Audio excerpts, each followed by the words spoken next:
नमस्कार दोस्तों, जय माता दी। स्वागत है आप सभी का हमारे YouTube चैनल में। तो दोस्तों, आप सभी को बता दें कि आपके घर में एक अजीब सी घटना होगी जहां दोस्त प्रिया घटना आपके पूरे परिवार के रोंगटे खड़े कर देंगे। कलयुग में पहली बार ऐसी घटना आप अपनी आंखों से देखोगे और आपको अपनी आंखों पर यकीन भी नहीं होगा। ऐसी घटना होगी, ये घटना आपकी किस्मत चमका देगी। अब आपके जैसा किस्मत वाला कोई भी नहीं होगा। स्वयं ब्रह्मा ने आपका किस्मत अपने हाथों से लिखा है और आपका किस्मत बहुत ही भाग्यशाली है। और आप तो सबसे ज्यादा भाग्यशाली इंसान हैं जो आपके घर में ऐसी घटना होने वाली है। यह चमत्कारिक घटना ही कह सकते हैं, या चमत्कारिक घटना आपकी जीवन में होने वाली है। जी हां दोस्तों, इन दो चीजों की शक्ति इतनी प्रबल है, इनके प्रयोग मात्र से, यानी अपने पूजा के घर में या अलमारी में चुपचाप रख लेने मात्र से आपके द्वारा हर एक विनती, हर एक निवेदन सीधे भगवान तक पहुंचेगा।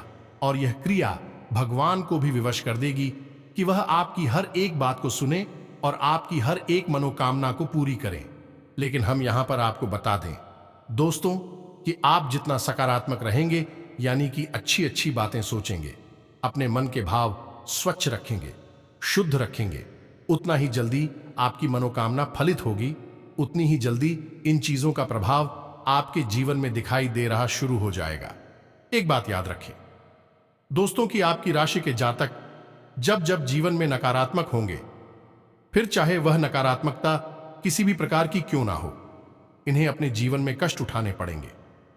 जी हां दोस्तों, तो आपके जीवन में सफलता का मार्ग केवल सकारात्मकता की राह पर चलकर ही होगा। इस बात को आप निश्चित तौर पर अपने दिमाग में बिठाकर रखें। अब आपके मन में यह प्रश्न पूछ रहा होगा कि कौन सी ऐसी दो चीजें हैं जिनका इतना अधिक बल है, इतना अधिक प्रभाव है और इनके बारे में अब तक आपको पता तक नहीं है। जी हां दोस्तों, हम आपको बता दें कि बहुत सारी ऐसी चीजें होती हैं जो कि गुप्त रखी जाती है, जानबूझकर इन्हें छुपाया जाता है, सामान्य तौर पर लोगों को बताया नहीं जाता है। अब हमारी शास्त्रीय या फिर वैदिक पद्धति में इन चीजों के बारे में वर्णन तो मिलते हैं, लेकिन इन चीजों को या तो लोग जानते ही नहीं हैं, या फिर जो चाहते हैं वह साधारण तौर पर किसी को बताते नहीं हैं। अब जिनको इन बातों के बारे में पता चल जाता है भी, तो जल्दी जल्दी कामयाबी की सीढ़ियां चढ़ जाते हैं, जीवन से उनके सारे कष्ट दूर हो जाते हैं। लेकिन जिन्हें पता नहीं होता है, बस छोटे मोटे प्रयास करते रहते हैं और हमेशा जीवन में और स्थान बने रहते हैं। उनकी भक्ति और उनकी साधना कभी भी उनकी मंजिल तक नहीं पहुंच पाती है, अपने लक्ष्य को हासिल नहीं कर पाती है। अब इस बात को आप इस तरह से समझ सकते हैं कि मानकर चलिए कि कोई एक कथावाचक है जो अपनी कथा बोल रहे हैं, लेकिन कोई भी माइक नहीं है, कोई भी संसाधन उपलब्ध नहीं है, लेकिन अपनी बॉडी के बल से लोगों को अपनी कथा सुनाना चाहते हैं, तो वह कथा कितने लोग सुन पाएंगे? दोस्तों, ज्यादा से ज्यादा उनके नजदीक बैठे हुए 100-50 लोग ही मुश्किल से सुन पाएंगे, बाकी लोगों तक उनकी कथा नहीं पहुंच पाएगी। लेकिन यदि इनकी इसी कथा में माइक जोड़ दिया जाए तो उनकी आवाज कमल इतना अधिक बढ़ जाएगा कि वह कथा हजारों लोगों तक पहुंच जाएगी। और इसी में यदि थी सोशल मीडिया को भी जोड़ दिया जाए, जैसे कि यूट्यूब, फेसबुक वगैरह को, तो फिर तो इनकी कथा लाखों लोगों तक भी पहुंच जाए तो कोई बड़ी बात ना होगी। तो दोस्तों, अच्छा, तो वही है, गाड़ी का बल उतना ही है, लेकिन साधन जोड़ते जाने से संख्या लेने की पहुंच बढ़ती चली जा रही है। तो इसी प्रकार दोस्तों, हमारी भक्ति और पूजा पाठ भी वही होती है। इसमें हम छोटे छोटे साधनों का यदि प्रयोग करना सीख जाए, कुछ बड़े और गुप्त साधनों को भी जान जाए, तो इसका फल कई गुना अधिक बढ़ जाता है। इसका छोटा सा प्रमाण यह है कि आपने देखा होगा कि कुछ लोग तुलसी की माला धारण करके रखते हैं, कुछ लोग हाथ में दंड पकड़ कर रखते हैं। पुराने जमाने की ऋषि मुनि हुआ करते थे, वह हाथ में दंड पकड़ कर रखते थे, कमंडल रखते थे, रुद्राक्ष, तुलसी की या फिर हकीकी यशफिटिंग की मालाओं का प्रयोग किया करते थे। तो यह सारी क्या है? ये सारी चीजें हैं, वस्तु है, लेकिन इनके माध्यम से साधना एक अलग ही तब तक पहुंचाया करती थी।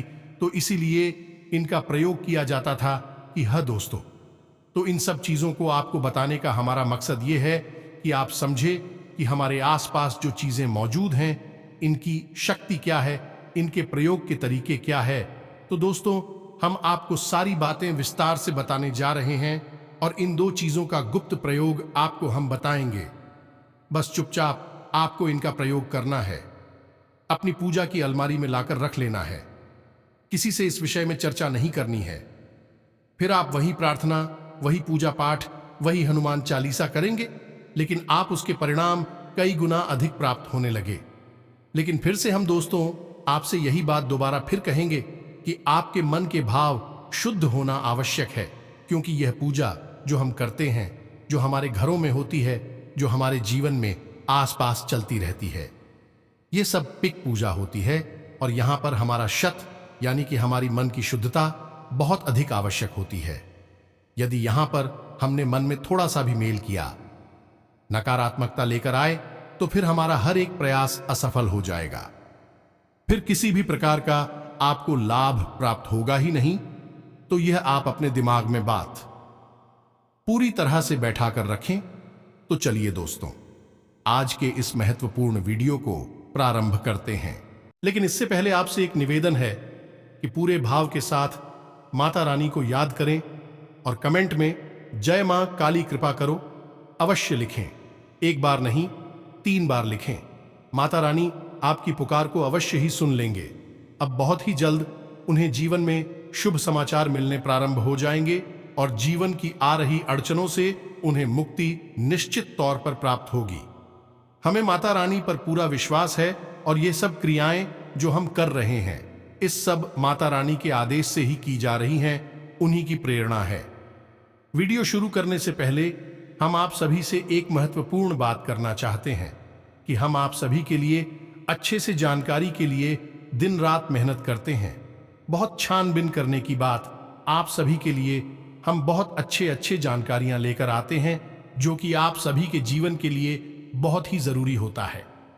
और दोस्तों, इन सभी के लिए हम आपसे कुछ नहीं चाहते हैं, बस हम इतना चाहते कि आप हमारे चैनल को सब्सक्राइब कर लें और हमारे चैनल से जुड़ जाएं, जिनमें आपको 1 रुपया भी नहीं लगेगा। बस इतना हमारा आप सभी से हाथ जोड़कर प्रार्थना है, निवेदन है। तो हमारा भावना को जरूर समझिएगा और हमारे चैनल को सब्सक्राइब कीजिएगा। इससे आप हमारी परिवार के सदस्य बन जाएंगे और हम माता से कामना करेंगे कि आपके ऊपर उनकी विशेष कृपा हो। फिर आगे बढ़ते हैं। दोस्तों, आपने एक कहावत तो अक्सर सुनी होगी कि जब इंसान का बुरा समय आता है तो फिर उसके जीवन में सब कुछ बुरा ही होने लगता है, हर तरफ से बुराई ही उसके हाथ लगती है। ठीक इसका उल्टा भी होता है कि जब इंसान का अच्छा समय आता है, यही कहते हैं कि भागी उसका साथ देता है, तो फिर वह यदि मिट्टी को भी हाथ लगाए तो वह भी सोना बन जाता है। यानी कि फिर कुछ भी कार्य करेगा उसे उसमें कामयाबी मिलेगी, किस्मत उसके साथ होगी, ईश्वर की शक्तियों के साथ होगी, यानी हर तरफ से अच्छाई की अच्छाई उसे मिलेगी। दोस्तों, कभी अपने विचार किया है कि ऐसा क्यों होता है? क्योंकि यदि ग्रहों की दशा चल रही है तो फिर थोड़ा बहुत ही कष्ट होगा, लेकिन हमारी पुत्र पूर्वज फिर कहां चले जाएंगे? वह भी तो हमारी मदद के लिए तैयार हैं। और यदि पितृ दोष लगा है तो फिर ग्रहों के शुभ परिणाम है, वह भी तो प्राप्त होनी चाहिए या नहीं? कुछ अच्छाई और कुछ बुराई का मेल हमें मिलना चाहिए, लेकिन ऐसा तो हमें दिखाई नहीं देता। जब बुराई जीवन में आती है तो फिर चारों तरफ से बुराई की बुराई हासिल होती है। एक वातावरण ही नकारात्मक तैयार हो जाता है। फिर ग्रहों का शुभ परिणाम, मित्र पूर्वजों का आशीर्वाद, कुल देवी की कृपा और हम जिनकी पूजा करते हैं, हमारे आराध्य देवता की कृपा, इन सब का क्या? यानी कि सभी एक तरफ से पूरी नहीं हो सकते हैं या फिर सभी एक तरफ से अच्छे नहीं हो सकते हैं। कुछ परिस्थितियां अच्छी और कुछ परिस्थितियां पूरी इनकम अमीर हो सकता है। दोस्तों, अब आप ध्यान से समझिए, जो हम आपको बताने जा रहे हैं वह बहुत ही गहरी और वैदिक विचारधारा है। तो समझिए कि जब इंसान का बुरा वक्त आता है तो क्यों हर एक चीज उसके जीवन में पूरी हो जाती है, हर तरफ से बुराई हासिल होती है, फिर देवी शक्तियां भी उसकी मदद नहीं कर पाती हैं, पूजा पाठ का भी उसे फल प्राप्त नहीं होता है। ऐसा क्यों होता है? दोस्त, ऐसा इसलिए होता है कि असल में जब इंसान का बुरा वक्त आता है तो उसके आचरण निम्न स्तर की हो जाते हैं। निम्न स्तरीय आचरण जैसे कि जुआ, शराब का सेवन, अधिक और अनेक प्रकार के व्यवहार में लिप्त होने लगता है, रिश्वत लेने लगता है, गलत कार्य करने लगता है, कमीशनवासी के काम धंधे शुरू कर देता है, लोगों से लूटपाट यानी कहा जाए कि जबरदस्ती से धन उगाही और वसूली जैसे कार्य, ब्याज का व्यापार जैसे कार्य शुरू कर देता है, यानी कि कई तरह की गलत और नकारात्मक गतिविधियां करना शुरू कर देता है। अब इससे नकारात्मकता एकत्रित होती रहती है। दोस्तों, जब धीरे धीरे यह नकारात्मक ऊर्जा बढ़ती जाती है तो एक समय ऐसा आता है कि यह पाप का घड़ा भर जाता है। ये तो आपने सुना ही होगा कि पाप का घड़ा अब टूटने वाला है, यानी कि यह नकारात्मकता है जब अत्यधिक मात्रा में बढ़ जाती है तो फिर यह इंसान को चारों तरफ से घेर लेती है, और जब यह नकारात्मकता चारों तरफ से इंच शाम को गिरती है तो फिर यह एक आवरण बन जाता है, यानी एक कॉल जैसा बन जाता है जिसके अंदर इंसान कैद रहता है। अब यह ऊर्जा उसे दिखाई अवश्य नहीं देती है कि उड़ जाए, कभी दिखती नहीं है। ऊर्जा महसूस करने की चीज होती है। तो अब आप समझिए कि जब आपके आसपास नकारात्मक ऊर्जा का वातावरण तैयार हो चुका है तो वह कैसी ऊर्जा को आकर्षित करेगा। नकारात्मक ऊर्जा तो नकारात्मक ऊर्जा को ही आकर्षित करेगी, और सकारात्मक ऊर्जा सकारात्मक ऊर्जा को ही आकर्षित करेगी। लेकिन आपके आसपास तो आपके कर्मों के आधार पर नकारात्मक ऊर्जा का वातावरण तैयार हो चुका है, तो अब आपको ना तो देवी देवताओं की पूजा पाठ का फल प्राप्त होगा, ना कुल देवी या देवता का आपको आशीर्वाद प्राप्त होगा, ना ही पितृ देवता आपकी मदद कर पाएंगे, और ना ही आपके आ रही आपकी मदद कर पाएंगे। कोई भी आपकी मदद नहीं कर पाएगा। फिर चारों तरफ से आपका बुरा वक्त शुरू हो जाएगा। तो अब ऐसी में इंसान क्या करें दोस्तों, क्योंकि बहुत सारी जातक अपने जीवन में इस प्रकार का समय देख रहे हैं, या फिर बहुत यह अनुभव तो अवश्य कर रहे हैं कि कहीं ना कहीं से कुछ ना कुछ बुराई जीवन में अवश्य आ रही है। ये दोस्तों ने तो ऐसे में अब जातक क्या करें, ये विचारणीय विषय है। तो दोस्तों, हम आपको बता दें कि सबसे बड़ी जो प्रक्रिया है जाटों को करनी चाहिए, एक इंसान को करनी चाहिए, वह यह है कि अपने कर्मों का आकलन अवश्य करें, और जहां भी उसे अपने कर्मों में नकारात्मकता दिखाई दे उन कर्मों को तुरंत बंद कर देना चाहिए। इसका बहुत बड़ा प्रभाव आपके जीवन में दिखाई देगा। साथ ही साथ कुछ ऐसे अच्छे कर्म हैं जिन्हें भी चुपचाप करते रहना चाहिए, जैसे कि मछली को दाना डालना, चिड़ियों को दाना डालना, अंधों को और भिखारियों को भोजन कराना, साथ ही साथ गुप्त रूप से अन्य और धन का दान करते रहना। अब समस्या यह है कि लोग इसमें भी प्रचार करना शुरू कर देते हैं। दान करती है 100 रुपए और दुनिया भर में गा गा कर बता देते हैं।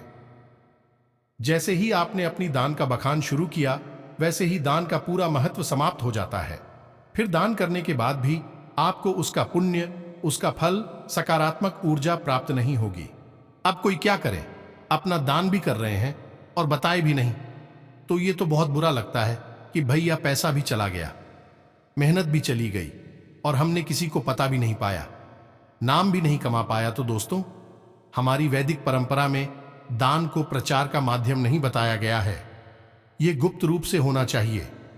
प्रचार करने के लिए आप कोई दूसरा कार्य करिए, कुछ ऐसा कर्म करिए जिससे आपका स्वयं ही प्रचार हो जाए, लेकिन कर्म से प्रचार नहीं करना है। यह बहुत ही खूब प्रक्रिया है। तो आपको छोटे छोटे ऐसे कार्य अवश्य करते रहिए। लेकिन इस सबसे महत्वपूर्ण बात यह है कि किसी एक राज्य में अपनी भक्ति पूरी तरह से दृढ़ कर लीजिए। तो इन सब बातों को दोस्तों हम आपको इसलिए बता रहे हैं कि कई बार हम कमेंट में ऐसे पढ़ते हैं कि गुरुजी, हमारा तो बहुत ही बुरा वक्त चल रहा है, हर तरफ से केवल बुराई ही बुराई ठंडी रही है, जीवन में पूरी तरह से अंधकार छा गया है। तो अब ऐसे में हम क्या करें? तो याद रखना दोस्तों की नकारात्मकता है, यानी बुरे कर्म है। ये किसी बीमारी की तरह हमारी जीवन में आते हैं, हमें पता भी नहीं चलता कब नकारात्मकता ने हमें खेलना शुरू कर दिया है, इस बुराई में लिप्त होने लगी है, हमें पता भी नहीं चलता है। लेकिन यदि हम सतर्क रहें, जागृत रहे, तो हमें इनका एहसास समय रहते हो जाता है। तुरंत हमें इन कार्यों को बंद कर देना चाहिए। और दूसरा सबसे महत्वपूर्ण कार्य कि हमें शुभ कार्य यानी कि पुण्य प्राप्ति के लिए जो कार्य बताए गए हैं उन्हें भी नियम से करते रहना चाहिए। इससे हमारा बुरा समय कभी नहीं आता। दोस्तों, शास्त्र में एक बहुत ही मशहूर कहावत है कि आप इस दुनिया में यानी अपने जीवन में जो कुछ चाहती है उसे देना शुरू कर दीजिए, भगवान आपको वह देना शुरू कर देंगे। मान के चलिए कि आप दुनिया से प्रेम चाहते हैं कि आपको सब लोग प्रेम करें, तो आप सबको प्रेम देना शुरू करिए। जरा देखिए कि बदले में आपको फ्री मिलता है। ठीक इसी प्रकार सम्मान चाहते हैं तो सम्मान देना शुरू करिए, देखिए फिर आपको कितना सम्मान मिलता है। और चीजों के बारे में भी दोस्तों यही है कि अन्य और धन भी दान करना शुरू करिए, संकोच मत करिए।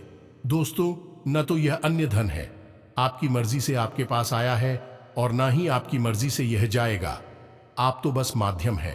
दोस्तों, देने वाला तो भगवान है। आपने सुना होगा कि प्राचीन काल में राजा महाराजा और धन विशेष रूप से दान किया करते थे, तो उनके पास कभी इस चीज की कमी नहीं हुई। आपके पास भी नहीं होगी, आप यकीन मानिए। आप खुलकर दान करना शुरू करिए कि पैसा कैसे आपके जीवन में अलग अलग रास्तों से आता है। एक बार किसी स्थान से पैसे की आवक शुरू होगी तो रुकेगी ही नहीं। दान का महत्व बहुत बड़ा है दोस्तों, इसका विधान समझिए और इसको प्रयोग करना सीखे, बहुत कुछ आपको हासिल होगा।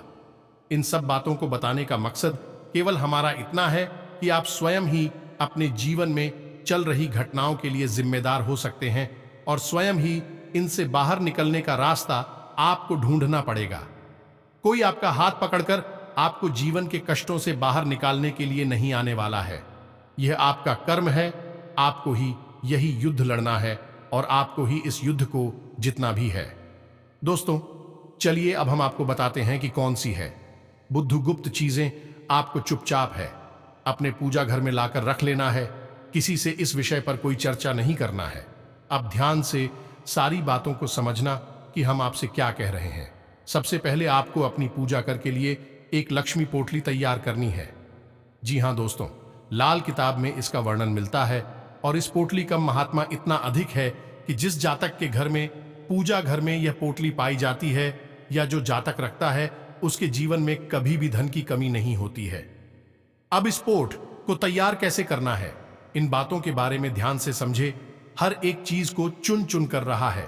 पवित्रता के साथ मन में भाव उत्पन्न करते हुए इस पोटली का निर्माण करें। शुक्रवार के दिन शाम के वक्त आपको यह कार्य करना है, तो आप दिन के समय इस पोटली को तैयार करें और शाम के समय आप इसकी प्रक्रिया प्रारंभ करते हैं। अब आपको सबसे पहले इस पोटली के लिए क्या क्या सामग्री चाहिए वह ध्यान से समझे। सबसे पहले आपको लाल रंग का एक कपड़ा चाहिए, लाल रंग का ही एक धागा चाहिए जिससे यह पुतली का निर्माण किया जाएगा। कपड़ा गोरा होना चाहिए, धागा भी शुद्ध और गोरा होना चाहिए। अब आपको इस पृथ्वी में सबसे पहले एक चांदी का सिक्का रखना है, थोड़ा सा खड़ा धनिया रखना है, और उसके बाद थोड़ी सी चावल जिन पर हल्दी लगी हुई हो या नहीं अच्छा था, और इसी के साथ साथ साथ कमल घट्टे और साथ लक्ष्मी कोनियां रखें। याद रखें कि कुड़ियां खंडित नहीं होनी चाहिए। जरा भी खंडित कोड़ अपने यहां रख दी तो इसका उल्टा प्रभाव हो जाएगा। इसी प्रकार कमल गड्ढों को भी देखें कि उनमें कोई छेद ना हो, किसी प्रकार से वह खंडित ना। अब इसी के साथ साथ आपको थोड़ा सा केसर लेना है, एक चुटकी केसर लेना है, और उसे भी इस पोटली में आपको रख देना है। अब जिस कपड़े में आप इस पोटली को बनाने जा रहे हैं, उस कपड़े पर आपको 3 बार 6 लिख देना है, या नहीं 6 6 6 6 हिंदी में लिखें, चाहे इंग्लिश में लिखें, कोई दिक्कत नहीं है। 3 बार आपको उसे लिख देना है। 6 का जो अंग है यह माता लक्ष्मी को समर्पित होता है, तो 3 बार 6 लिखने के बाद आपको यह सामग्री इस पोटली में रखकर इसे लाल धागे से बांध लेना है। अब इस उपाय के बारे में आपको किसी से चर्चा नहीं करनी है। कोशिश यह करना है कि आप जब अपने पूजा घर में बैठकर इस सामग्री को तैयार करें तो कोई आपको देख ना पाए। ये दोस्तों, अब आपको शुक्रवार के दिन शाम के समय यानी कि शाम को 7 बजे के आसपास गाय के घी का दीपक जलाना है, और माता रानी के चरणों में लाल पुष्प और ये पुतली अर्पित करते नहीं हैं, और माता रानी से ऐसी कामना करनी है हमारे जीवन में जो भी कष्ट हैं उन्हें आप हर ले और हमारे जीवन में भरपूर धन संपदा दें, ताकि हम अपने जीवन में हर एक समस्या का सामना कर सके, और आपकी कृपा से एक शुभ और मंगल भाई जीवन चाहिए।